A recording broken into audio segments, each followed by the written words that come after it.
விஜய் சேதுபதி அவர்கள் பார்க்கும்போது ஒரு எக்ஸைட்மெண்ட் இருந்தது. கேப்ஷன் நான் படிச்சேன். அதுக்கு ஒரு நாள் நான் இதே மாதிரி அவர் கூட நடிச்சு வந்து போஸ்ட் போடுவேன் அப்படின்னு. பாத்தீங்களா அவரு? ஆமா, அவங்க மீட் பண்ணி போட்டோ எடுத்து. ஆக்சுவலா அது வந்து ஹாப்பி ராஜ் மூவியோட ப்ரமோஷன் போயிருந்தேன். அப்போ வந்து ஆக்சுவலா ஜிவி சார் மீட் பண்ண போனது. அப்போ அவங்க வந்து கெஸ்டா வந்திருந்தாங்க. எனக்கு அவங்கள ரொம்ப பிடிக்கும். ஏன்னா அவங்களும் வந்து நான் ரொம்ப செட்டிலா இருப்பாங்க. அந்த ஆர்டிஃபிஷியல் எல்லாம் அவங்க பண்ண மாட்டாங்க. ஸோ அதனால அவங்க ஆக்டிங் எனக்கு ரொம்ப பிடிக்கும். நான் ஃபேன். ஸோ அதனால அதோட இன்ஃப்ளூயன்ஸ் கூட இல்ல இல்ல. ஸோ அதனால அவங்க பார்த்தது விஜய் ஃபேன் தான சொல்லிட்டு இருந்தீங்க. அது வந்து எல்லாருக்கும் பர்சனல் fans ஃபேன். இருக்கிற மாதிரி. அது வந்து பர்சனல் ஃபேன். ஆக்டிங் அவங்களோட ஸ்பீக் எல்லாமே எனக்கு ரொம்ப பிடிக்கும்.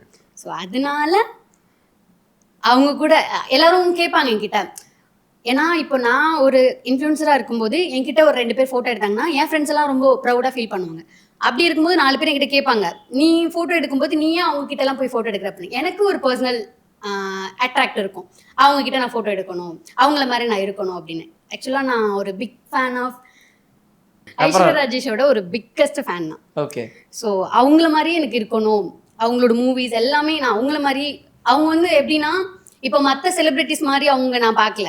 அவங்க வந்து ஒரு தனியாக ஒரு பிளேஸ் அவங்களுக்குன்னு இருக்கும். ஸோ அந்த மாதிரி ஒரு தனி வே ஆஃப் ஃபேன்னு நான் சொல்லுவேன். இப்போ நான் என்ன சொல்ல வந்தேன்னா யூ ரிலேட் வித் ஹர் அந்த மாதிரி. Like you relate with her அந்த மாதிரி சொல்றேன். நான் அந்த மாதிரி இருக்கணும்னு ஆசைப்பட்டிருக்கேன்.